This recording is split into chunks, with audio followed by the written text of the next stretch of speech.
Bueno, la esclavitud como tal hay que buscarla en los años de 1650, porque para esa época los indígenas habían desaparecido ya como grupo étnico. El trabajo había acabado con ellos, las enfermedades también, el agotamiento, porque el trabajo a que fueron sometidos era muy, pues digamos, de pronto repitiendo la palabra agotador para una persona que no estaba acostumbrada a trabajar de sol a sol. Más o menos, como decía anteriormente, en 1650 comienzan a llegar los primeros esclavos a territorio cerriteño y llegaron a las haciendas más productivas que estaban a la orilla del río Amaime, que era la hacienda La Concepción, el Alizal, San Jerónimo. Eran las tres haciendas más importantes para la época. Más tarde va a surgir una gran hacienda de donde proviene precisamente el nombre de ese municipio, la hacienda del Cerrito. Esa hacienda tenía más o menos unas 5.000 hectáreas, iba desde donde está la portada hoy en día de la entrada a un barrio nuevo que se construyó durante la alcaldía de Montaño, hasta la orilla del río Cauca. De modo que para poder explotar ese gran territorio de 5.000 hectáreas fue necesario tener una gran cantidad de esclavos. Pero regresando nuevamente al origen de la esclavitud del Cerrito, 1650, porque va a surgir una necesidad y es surtir de productos que se elaboraban en la hacienda la región pacífica. En el Pacífico había una explotación, la explotación minera del oro. Entonces buena parte de lo que se consumía allá se tenía que producir acá. Allá no se iba a cultivar, allá se iba a trabajar en la mina. De modo que todo lo que se necesitaba en el Pacífico, especialmente en el Chocó, había que llevarlo de aquí del Valle del Cauca y de esta zona del Cerrito. Se llevaba azúcar, se llevaba carne seca, se llevaba licor, aguardiente o alcohol, se llevaba miel y también se llevaba algunos productos que se elaboraban en la hacienda, por ejemplo el dulce de guayaba. Por ese motivo en el Cerrito hubo una época en que todavía se producían los mejores dulces que se hacían en el Valle del Cauca. Buena parte de la venta que se hacía en Palmira de dulces era porque se llevaba de aquí del Cerrito.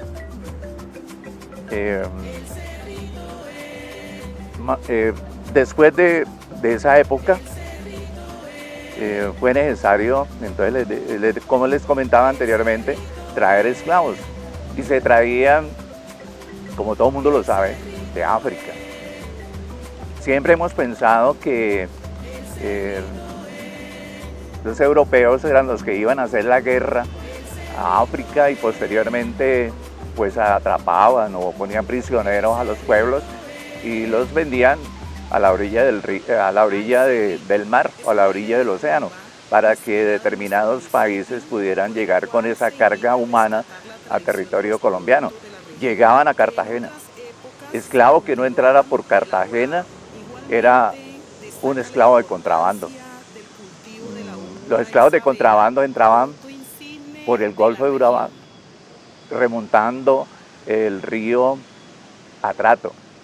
Llegaban a Quibdó y posteriormente se podían traer hacia el gran Valle del Cauca, ¿no?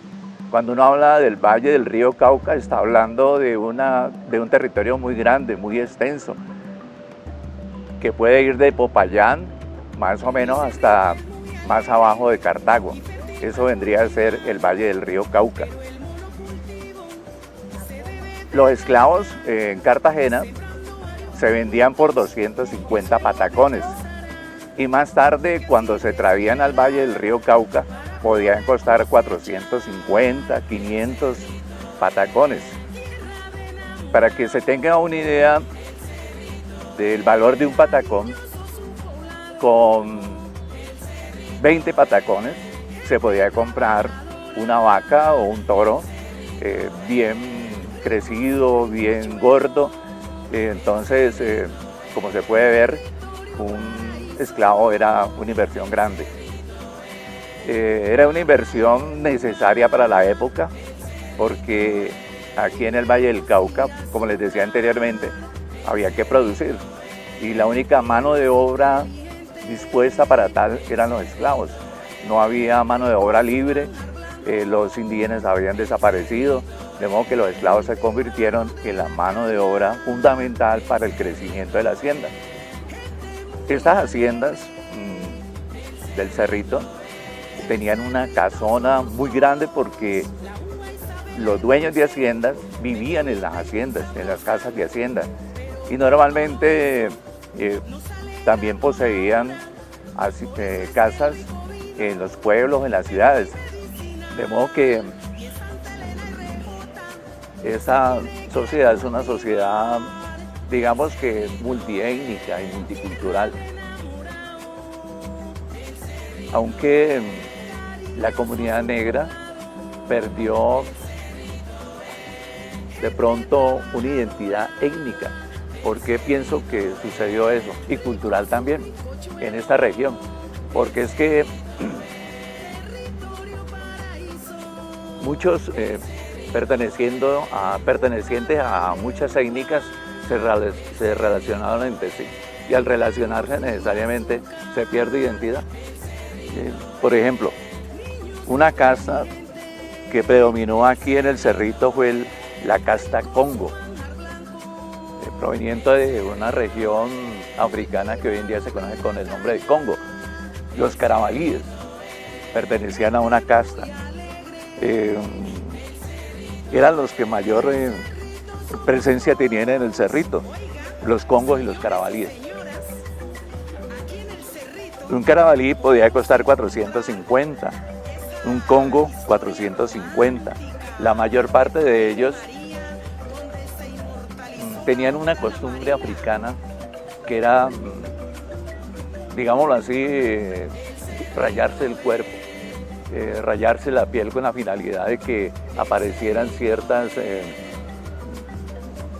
alteraciones de la piel. Eso para ellos era un sinónimo de belleza, de identidad también. ¿Quiénes compraban más esclavos? Normalmente los religiosos. Uno siempre pensó que los religiosos eran enemigos de la esclavitud y resulta de que no. El padre Manuel José Guzmán, que se dice que fue el fundador del Cerrito, tenía esclavos.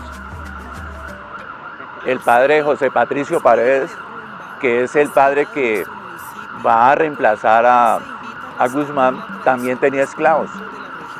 Y no les dieron la libertad fácilmente.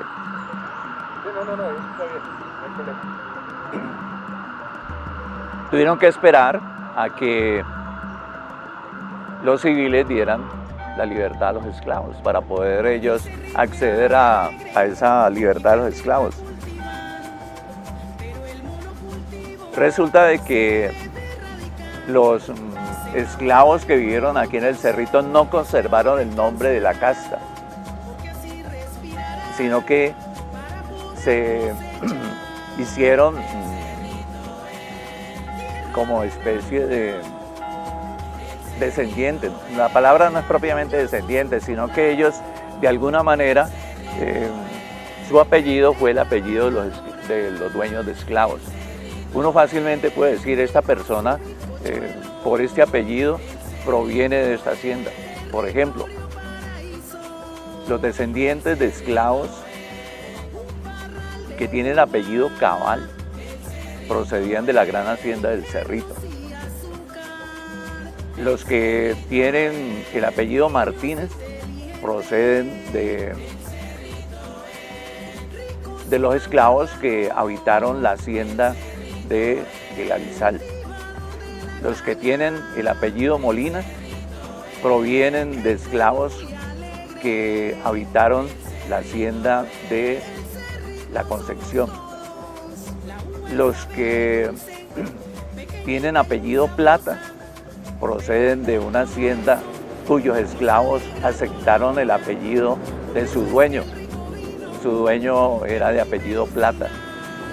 Los barandicas venían de una hacienda cuyos esclavos aceptaron llevar el apellido de su dueño.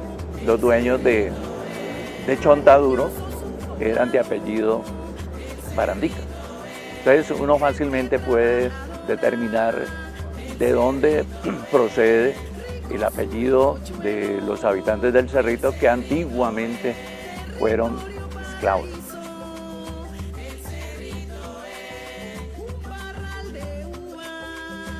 La cultura es de todos. Ministerio de Cultura.